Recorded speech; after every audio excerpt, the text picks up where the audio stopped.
예수님의 부활, 나를 위한 부활입니다.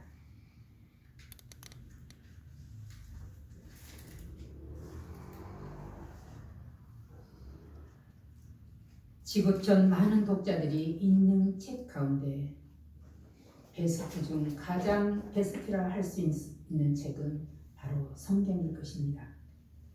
그런데 그 방대한 내용을 담고 있는 성경은 오직 한 사람을 증언하기 위하여 수많은 사건과 사람들을 등장시켰습니다. 바로 예수 그리스도 탄생과 죽음과 부활을 증언하기 위한 것입니다. 요한복음 5장 39절에서 너희가 성경에서 영생을 얻는 줄을 생각하고 성경을 연구하였거니와 이 성경은 내게 대하여 증언하는 것이라, 이렇게 예수께서 말씀하셨습니다. 예수 그리스도께서 육신을 입고 세상에 오셔서 수많은 사람들에게 자신을 가리켜 하나님의 독생자 아들이라고 증언하셨습니다. 요한복음 3장 16절 하나님이 세상을 이처럼 사랑하사 독생자를 주셨으니 이는 그를 믿는 자마다 멸망하지 않고 영생을 얻게 하려 하시니라. 바로 이 말씀을 성취하시기 위함입니다. 그 주님께서 하나님의 나라를 많은 백성들에게 전파하시고 병든 자를 고치시며 눈먼 자를 보게 하셨습니다. 그리고 마지막에는 친히 대제사장으로서의 마지막 속건 제물로 드려지기 위해 예루살렘에 올라가시고 십자가에 달려 인류의 죄를 담당하셨습니다. 이에 대해 예수께서 요한복음 3장 14절에 모세가 광야에서 뱀을 든 것 같이 인자도 들려야 하리니 바로 인류를 위한 구원의 성취에 대해서 선포하셨습니다. 그리고 예수께서 죽은 나사로를 살리시고 나서 하신 말씀은 요한복음 11장 25절에 나는 부활이요 생명이니 나를 믿는 자는 죽어도 살겠고 무릇 살아서 믿는 자는 영원히 죽지 아니하리라. 바로 이것이 부활이자 생명이신 그리스도에 대한 강조입니다. 예수님은 3일 만에 죽은 자 가운데서 죽음의 권세를 깨뜨리시고 살아나셨습니다. 부활이 없으면 우리의 구원도 영생도 다 무의미할 것입니다.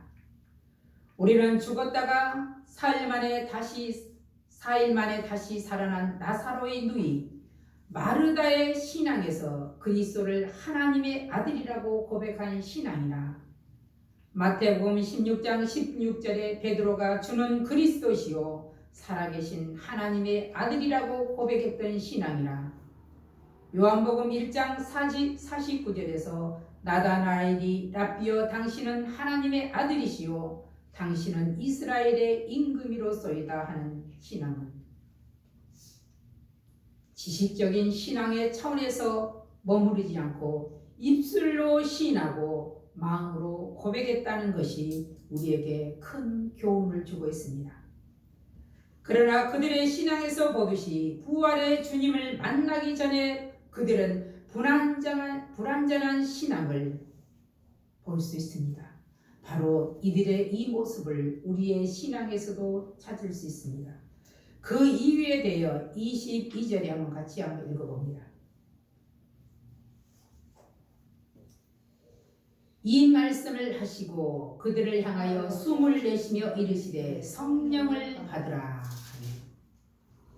이렇게 말씀하신 것은 성령이 그리스도와 무관하지 않다는 것을 상징적으로 보여주시고 계십니다. 이는 하나님의 영 성령으로 제자들을 새롭게 재창조하셨다는 의미도 있습니다.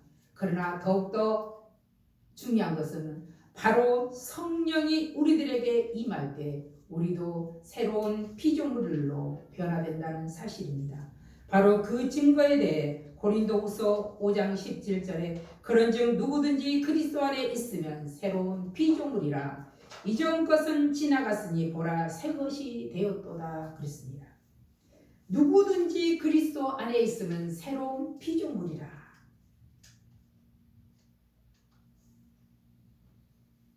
성령이 내 안에 내주하시면 우리는 새롭게 변화를 받습니다.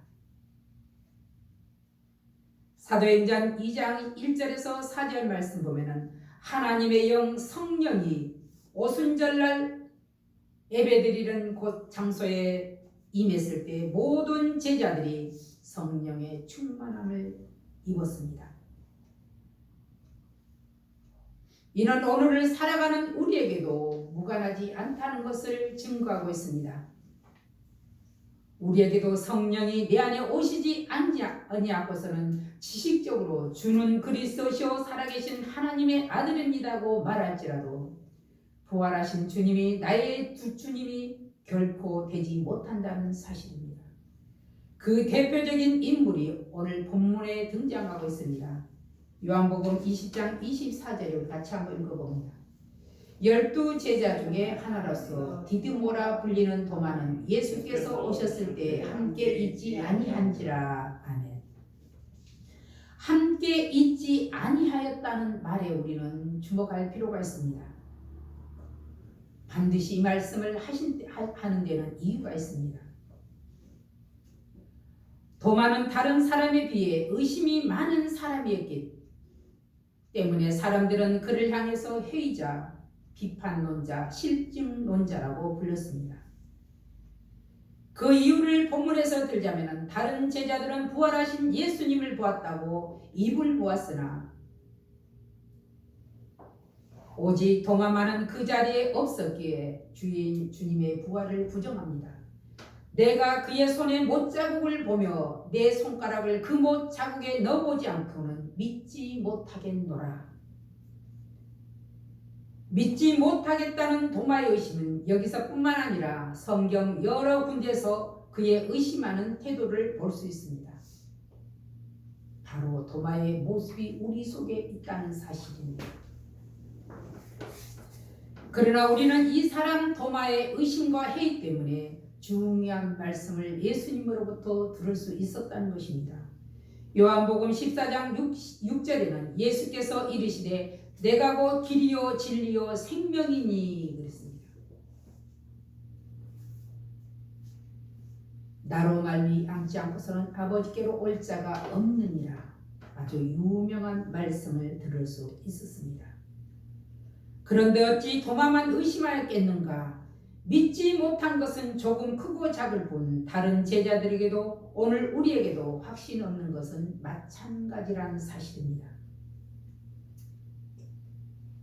도마는 퉁명스러운 말로 예수님이 어디로 가시는지도 모르는데 예수님의 길을 우리가 어떻게 알겠습니까? 하고 말했습니다. 도마는 그렇게 늘 분위기를 깨는 사람이었습니다. 가끔 보면 분위기를 깨는 사람들이 있습니다. 그 중에 나도 포함되어 있는지도 모릅니다. 믿음 없는 도마의 모습은 바로 우리들의 모습이라 생각됩니다. 그러나 예수님은 그러한 중에도 잡히기 전날 밤에 제자들에게 선만찬을 베푸시고 제자들의 발을 씻겨주신 후 마지막 설교를 하셨습니다. 이 땅에서의 마지막 설교. 요한복음 14장 1절에서 4절 말씀 보면 너희는 마음에 근심하지 말라. 하나님을 믿으니 또 나를 믿으라. 내가 너희를 위하여 거처를 예비하러 가노니 너희를 위하여 거처를 예비하면 내가 다시 와서 너희를 영접하여 나 있는 곳에 너희도 있게 하리라. 내가 어디로 가는지 그 길을 너희가 아느니라. 아주 중요한 말씀을 선포하셨습니다.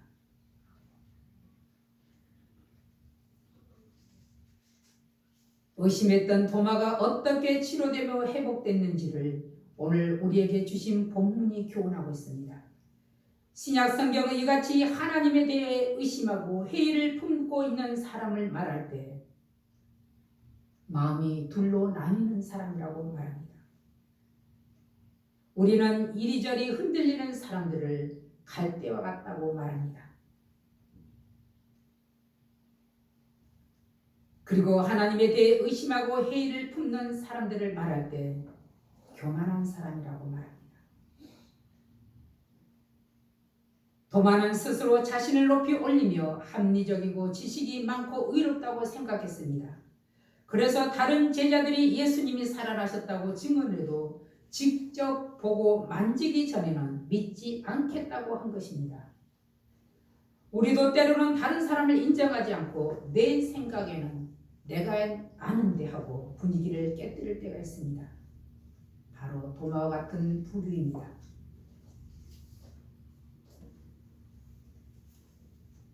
그리고 예수님을 믿지 못하고 회의를 품는 사람들은 머뭇거리고 주춤하는 사람들입니다. 이런 변덕스러운 것도 아니고 교만하지도 않고 결단력이 없는 사람입니다. 그러니 옳은 줄을 알고도 자신이 해야 하는 일인지도 알지만 막상 치러야 할 이 생은 꺼리고 머뭇거립니다.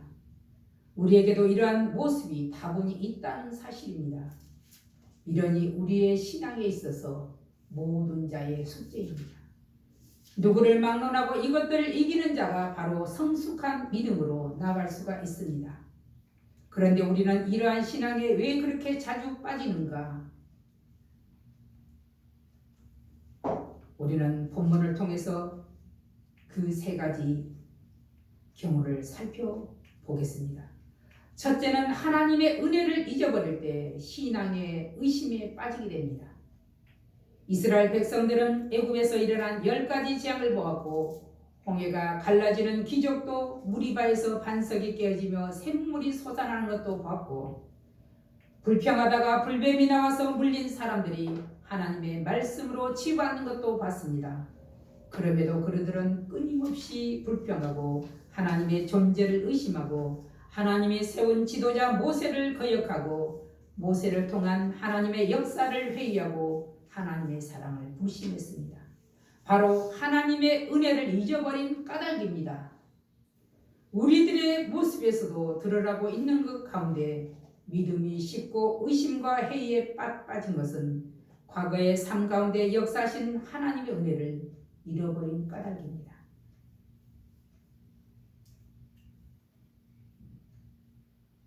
진짜 어렵고 죽음에 다다르면 모든 사람들이 엄마 아빠를 생각하고 누구를 생각하는 것이 아니라 하나님 나 좀 살려주시오. 이것은 예수 믿고 안 믿고 상관없이 보면 하나님을 찾게 되어 있습니다. 그런데 조금만 거기서 벗어나면 잊어버립니다. 그래서 늘 신앙의 의심의 늪에 빠진 것입니다. 도마같이 불평함은 의심과 같이 옵니다. 불평은 바로 의심과 같이 동반해서 온다는 사실입니다. 불평이 있는 곳에 의심이 있고 의심이 있는 곳에 불평이 있습니다. 불평과 의심이 있는 곳에는 반드시 사단은 다가온다는 사실입니다. 바로 에덴 동산에서와 같이 그렇습니다. 감사와 믿음은 역시 동반해서 찾아옵니다. 바로 일란성 쌍둥이와 같이 감사가 있는 곳에 믿음이 있고 믿음이 있는 곳에 감사가 있습니다. 감사와 믿음은 하늘의 신령한 복과 땅의 기름진 복을 오게 하는 축복의 통로입니다. 통로가 막히게 하는 것은 불평과 불만입니다. 통로가 열리게 하는 것은 감사와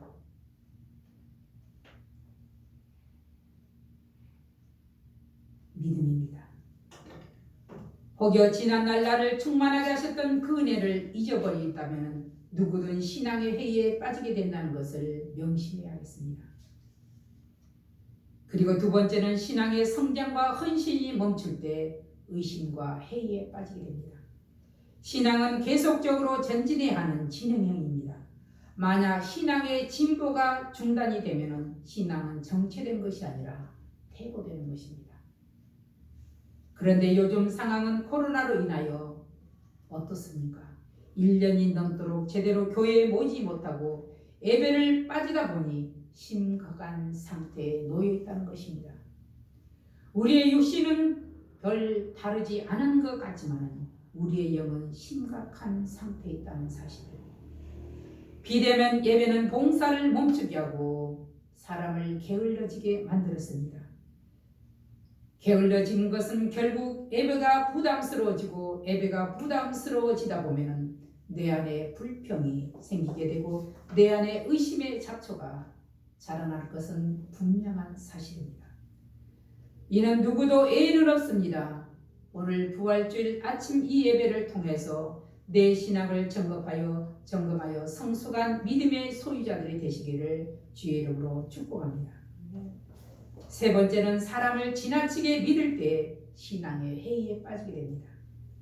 우리는 신앙의 모범이 되는 분들을 존경하며 따라야 하겠지만 그 사람을 절대화하는 것은 금물입니다. 사람은 완전하지 못하기 때문입니다. 그 사람을 통하여서 신앙이 자라는 데는 도움이 되지만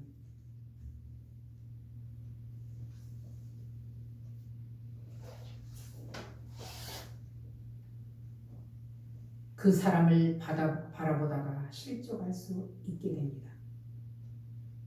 우리 모두 굳건한 믿음으로 돌이키는 비결은 바로 하나님을 바라보는 것입니다. 이것이 믿음입니다.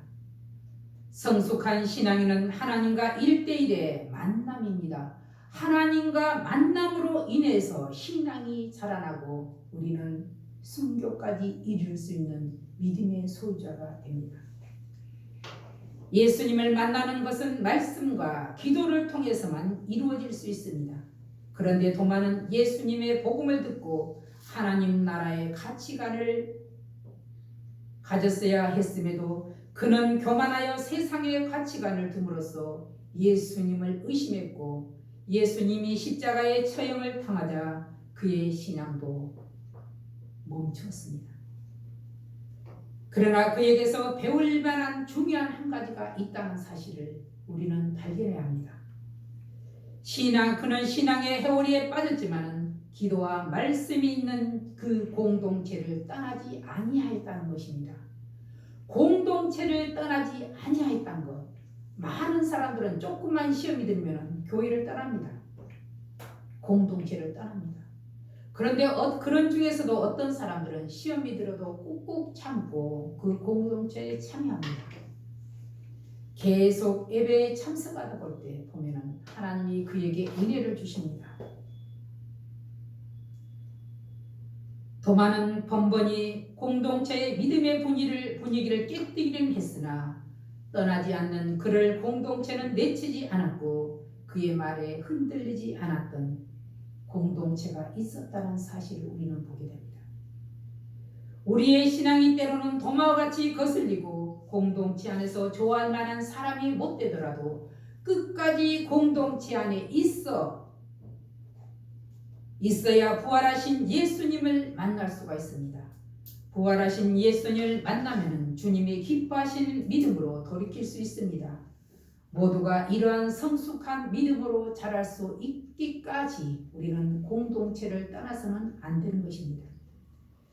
예수님의 부활 8일 후의 일입니다. 의심 많은 도마의 예수의 구주성과 신성에 대한 고백을 우리는 들을 수가 있습니다. 이는 복음서의 목적을 대변해 주고 있습니다. 우리 27절, 28절을 한번 같이 읽어봅니다. 27, 28. 도마에게 이르시되 내 손가락을 이리 내밀어 내 손을 보고 내 손을 내밀어 내 옆구리에 넣어보라. 그리하여 믿음 없는 자가 되지 말고 믿는 자가 되라. 도마가 대답하여 이르되 나의 주님이시오 나의 하나님이십니다. 아멘. 이렇듯 부활하신 예수님을 경험한 사람은 모든 의심이 사라지게 됩니다. 도마가 부활하신 예수님을 만났을 때 그 손에 난 못자국을 보지 않고도 그 옆구리에 창자국에 손을 넣어보지 않고서도 나의 주님이시오 나의 하나님이시다 하고 고백할 수 있었습니다. 도마처럼 의심과 회의를 이기고 나온 신앙도 중요하지만 의심과 회의에 빠지지 않고 예수님을 믿는 신앙은 더욱더 중요한 고귀한 믿음입니다. 예수께서 도마에게 그런 믿음을 당부하셨던 주님은 오늘 우리를 향해서도 이런 믿음을 가지라고 당부하십니다. 우리는 성경 가운데서도 예수님의 마음을 흡족해 했던 한 사람을 기억합니다. 바로 백부장의 믿음입니다. 누가복음 7장에서 10절 말씀을 보면은 사랑하는 종의 병을 고쳐달라고 예수님께 찾아온 백부장의 믿음입니다. 그는 로마 사람입니다. 그의 하인이 병들어 의원에게 데려가 봤지만 아무 소용이 없자 예수님께 찾아와 말씀합니다. 선생님 말씀만 다사 내 하인을 낫게 하소서. 이더러 가라 하면 가고 저더러 오라 하면 오고 내 정도로 이것을 하라면 하나이다. 이 말은 바로 주님 하나님의 아들이신 주님께서 한마디만 하시면 내 종이 나을 줄 믿습니다. 바로 그의 믿음의 고백입니다. 백부장의 간청을 들으신 예수님은 놀라시며 이스라엘에서 이만한 믿음을 만나보지 못했다고 칭찬하셨습니다. 이것이 보지 않고 믿는 믿음입니다. 예수님은 오늘에도 우리를 향하여 보지 않고 믿는 믿음, 성령을 통하여 말씀하시는 하나님의 세밀한 음성을 듣기를 원하십니다. 사도 요한은 도마에게 일어난 치유와 회복을 기록한 뒤에 오직 이것을 기록하는 목적을 요한복음 20장 31절에 말씀했습니다. 자, 31절 한번 같이 읽어봅니다. 오직 이것을 기록함은 너희로 예수께서 하나님의 아들 그리스도이심을 믿게 하려 하며 또 너희를 믿고 그 이름을 힘입어 생명을 얻게 하려 함이니라. 생명을 얻게 하려 함이니라. 도마에게 부활하신 예수님의 만나는 곧 그의 신앙의 부활이요 믿음의 사람으로 거듭나는 기회였습니다. 도마의 부활은 곧 우리에게 예수님이 주님이시요 구원자이심을 믿게 하므로 그 안에서 영원한 생명을 누릴 수 있는 증거를 우리에게 먼저 보여주었습니다. 예수님의 부활은 곧 우리를 위한 부활입니다. 부활의 주님을 만나 이전보다 새로운 차원의 삶으로 변화되는 기적이 우리에게서 일어나기를 예수 이름으로 축복합니다. 바로 이것이 사도 요한의 요한복음을 기록한 목적이요 우리를 향한 예수님의 당부이십니다. 모두가 이런 신앙으로 성장하기를 축복합니다. 기도하겠습니다. 살아계신 아버지 하나님 감사드립니다. 나는 부활이요 생명이니 나를 믿는 자는 죽어도 살겠고 무릇 살아서 나를 믿는 자는 영원히 죽지 아니하리라. 내가 이것을 믿느냐? 주께서 물어보실 때 아멘하고 답할 수 있는 저희들이 되게 하여 주시옵소서. 우리가 언제 이 세상을 떠날지 알 수 없지만 마지막 순간 주여 나를 받아 주시옵소서 고백할 수 있는 신앙들이 되게 하여 주시옵소서. 예수님의 이름으로 감사하며 기도하옵나이다. 아멘. 찬양가 160